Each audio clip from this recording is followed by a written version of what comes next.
Ini parah banget bro. Member gue cuman galbay di pinjol legal, terus tiba-tiba DC-nya melakukan penyebaran data. Dan DC tersebut mendapatkan seluruh data lengkapnya tanpa disensor. Anda bisa lihat sendiri. Ini dia galbaynya dari pinjol apa, dengan jumlah nominal yang cukup besar juga. Dan bahkan DC-nya juga mengetahui seluruh akun media sosial yang digunakan oleh nasabah. Dan teman-teman lihat kata-katanya, kalimatnya seperti ini yang gue bisa tunjukkan, tapi ada beberapa yang gue sensor. Dan orang ini ataupun nasabah ini ataupun member gue ini, dia hanya memiliki gagal bayar di pinjol legal OJK. Apakah pinjol legal OJK melakukan penyebaran data seperti dengan pinjol ilegal? Dan kita akan kulas, bener gak sih mereka cuman galbay di pinjol legal OJK? Oke, nggak lama-lama kita langsung masuk saja ke dalam pembahasannya.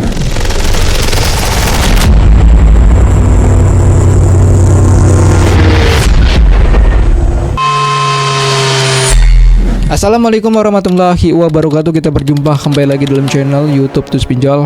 Oke, hari ini ya gue akan bahas nasabah galbay di pinjol legal OJK, tapi katanya DC-nya ini melakukan penyebaran data sampai DC-nya ini mendapatkan data lengkap dari nasabah tersebut. Tidak hanya mendapatkan data lengkapnya bro, bahkan akun media sosialnya dan bahkan kalimat DC-nya melakukan penagihan. Wow, serem banget nih bro. Seperti apa? Teman-teman bisa perhatikan baik-baik di sebelah kiri ataupun sebelah kanan. Gue akan tampilkan di awal dulu dari laporan member gue. Jadi member gue ini dia memiliki punya pinjolnya ya. Kita nggak tahu apakah dia sudah galbay ataupun sudah telat, kita nggak tahu juga. Pada intinya adalah dia punya pinjol, yaitu Singa, pinjam duit, dan kopi susu. Dan dia bertanya, mau konsul kalau pinjam duit galbay apakah aman kakak? Soalnya sempat terlambat 2 hari pembayaran pinjam duit yang jatuh tempo. Sebelumnya ada yang tagih tapi saya nggak tahu dari aplikasi apa. Waktu saya tanya dia nggak bilang dari aplikasi apa. Cuman yang saya heran ini dia bisa tahu tempat kerja saya yang baru kakak, sedangkan di aplikasi masih di pekerjaan yang lama. Terus dia juga tahu angka gaji pasti yang saya dapat di perusahaan yang baru. Akhirnya waktu itu saya bayar dengan cari dana talangan. Astagfirullahaladzim. Karena takut bisa sampai ke tempat kerja yang baru. Lalu akun email saya hapus kakak. Saya buat akun baru karena takut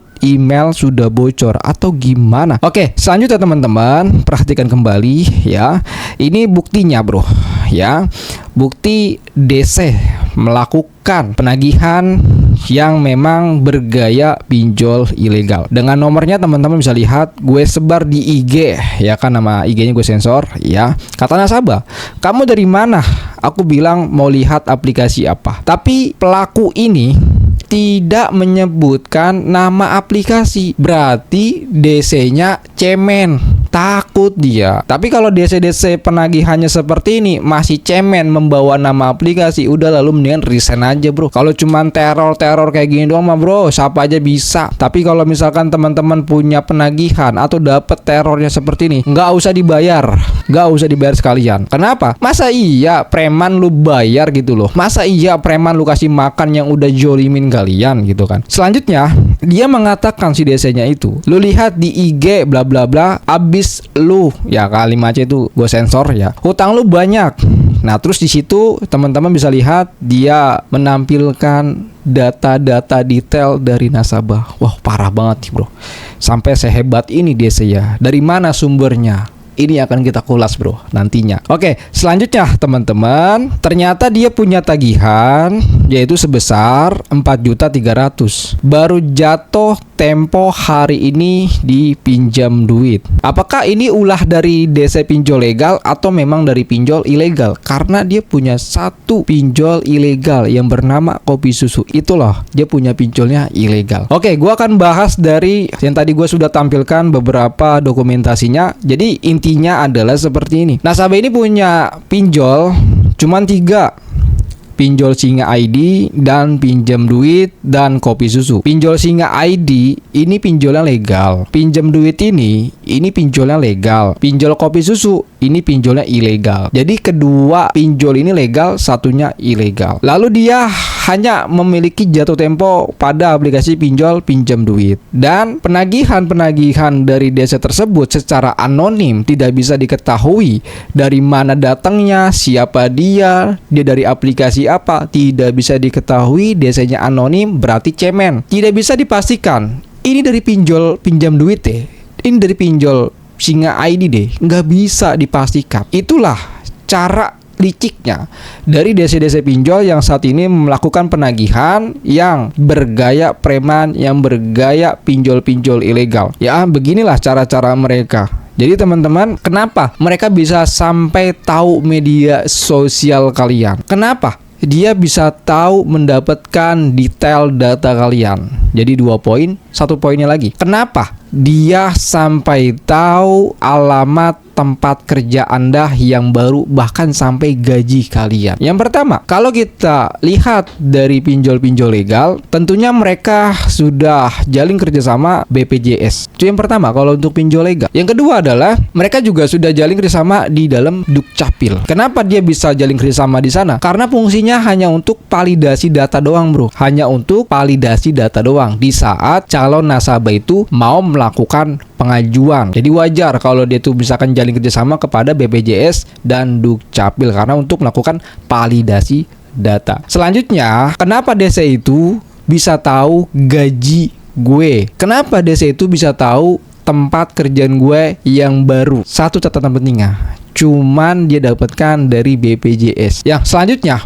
kenapa desa itu bisa tahu alamat media sosial kita? Karena Anda belum hapus jejak digital kalian. Karena Anda belum mengamankan privasi akun media sosial kalian. Lalu bagaimana cara menghapus jejak digital, Bang? Itu gua sudah buatkan tutorialnya. Kalian bisa tonton aja di dalam deskripsi ya. Itu video lama gue yang pernah gue beberkan. Ikutin cara itu agar teman-teman hilang jejak digital di dalam internet ataupun di dalam Google.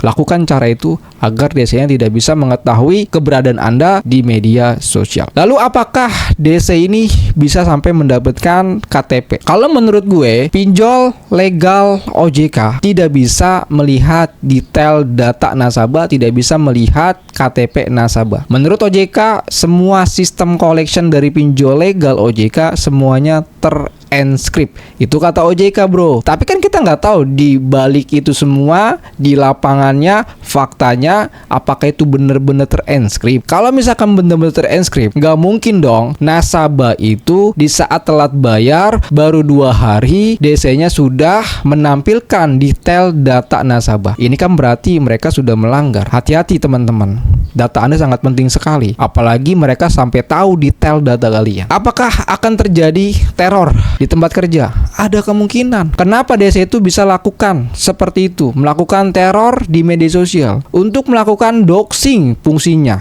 Jadi fungsinya sekali lagi DC itu melakukan itu untuk doxing agar teman-teman punya reputasi dibuat rusak sama dia. Agar teman-teman memiliki rasa takut dan memiliki rasa malu, akhirnya teman-teman segera membayar. Di saat Anda membayar, sama aja Anda ngempanin pelaku tersebut, ngempanin keluarganya pelaku tersebut. Ya, Anda hari ini diteror sama pinjol dengan cara seperti ini, Anda langsung bayar 6 juta, itu 40% buat nafkahi keluarganya pelaku tersebut. Anda sudah dihina, sudah didoxing, sudah dikata-katain, sudah disebar data. Masa iya lu ngempanin keluarganya desa seperti ini? Itu namanya kurang ajar, bro. Jangan. Jadi orang itu bisa galbay karena apa sih? Satu, memang orang tersebut belum memiliki dana yang cukup. Yang kedua, dia dendam dengan kelakuan-kelakuan dari oknum-oknum DC yang masih melakukan penagihan, sebar data, melakukan doxing. Itulah sumber mereka melakukan gagal bayar. Apakah mereka ini diperhatikan oleh OJK dari nasabah, dari pihak penagihan? Apakah mereka diperhatikan? Apakah mereka diawasi? Coba ketikkan dalam komentar. Iya gak sih? Dari collectionnya itu diawasi oleh OJK, dari collectionnya penagihannya diawasi oleh AFVI. Yakin gak sih lu kalau mereka itu diawasi? Kalau Anda yakin, Coba ketikkan dalam komentar. Kalau nggak yakin, coba ketikkan dalam komentar. Kenapa nasabah ini ditargetkan, diteror dengan cara-cara yang seperti pinjol ilegal? Karena nasabah ini punya pekerjaan cukup enak, ya seperti kantoran dengan gaji yang besar. Makanya DC tahu orang-orang seperti ini biasanya gengsinya tinggi, reputasinya tinggi. Makanya dihajar di situ. Jadi DC itu bisa melakukan seperti itu. Dia pilih-pilih mana yang pantas diperlakukan seperti itu, mana yang gak pantas diperlakukan seperti itu. Lalu solusinya gimana bang ketika gue mengalami hal yang serupa nih? Yang pertama, jangan pernah dibalas satupun chat DC yang sifatnya teror. Kenapa? Karena dia sedang melakukan tester mental kalian. Kalau Anda balas berarti mental Anda down di situ. Kalau mental Anda sudah diketahui down, maka mereka lebih beringas lagi untuk melakukan teror. Yang kedua, Anda punya aplikasinya apa, pinjolnya apa, segera di-uninstall. Yang selanjutnya, amankan semua media sosial kalian. Menghapus semua jejak digital kalian. Caranya gimana? Ada di video gue di dalam deskripsi. Lu lihat sendiri aja. Selanjutnya, ketika terjadi penagihan di luar kontak emergensi ataupun di kondar ataupun di tempat kerja, Anda buat klarifikasi aja bahwa Anda menjadi korban modus penipuan. Anda bisa kasih buktinya berupa percakapan ini. Anda juga harus tahu, dari tahun 2019 sampai sekarang banyak terjadi kebocoran data. Mungkin dari hasil profiling tersebut, maka data Anda bisa dimanfaatkan untuk bermodus tagihan utang pinjol. Yang Anda harus tahu, DC yang resmi, DC yang legal tidak akan berbuat penagihan seperti ini. Jadi Anda punya dasarnya. Kenapa kita bilang itu penipuan? Karena DC pinjol legal yang resmi tentunya dia pasti bilang dari aplikasi A, dari aplikasi B. Tentunya mereka mengikuti peraturan OJK, mengikuti peraturan SOP yang berlaku, mengikuti peraturan dari AEVI, dan tentunya juga tidak akan melakukan pelanggaran hukum pidana seperti penyebaran data, masuk ke Undang-Undang ITE, pencemaran nama baik juga, doxing. Nggak mungkin dong kalau misalkan pinjol legal melakukan seperti itu.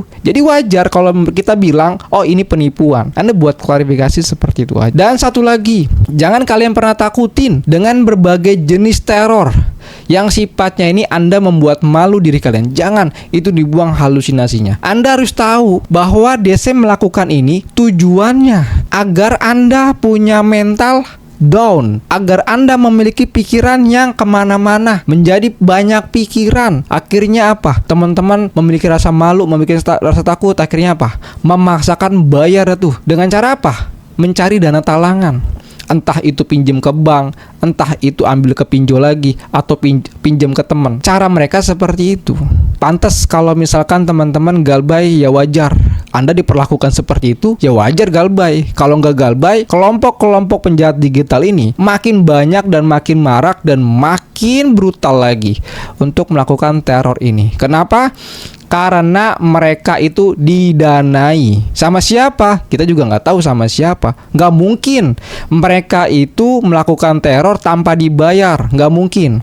Kecuali orang tersebut, nasabah ini, memiliki dendam pribadi. Entah dari teman, entah dari rekan, melakukan teror, melakukan doxing seperti ini karena punya dendam pribadi, wajar.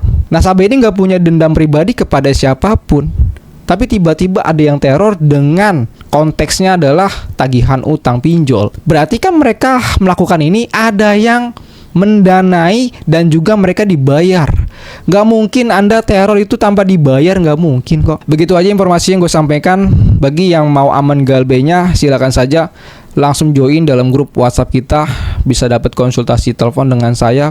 Dan teman-teman, kita punya grup Telegram, silakan aja join dengan secara gratis. Untuk teman-teman yang mau join, silakan saja request join grup di dalam email yang sudah gue sediakan di dalam deskripsi. Mungkin itu aja informasinya. Assalamualaikum warahmatullahi wabarakatuh. Salam galbay.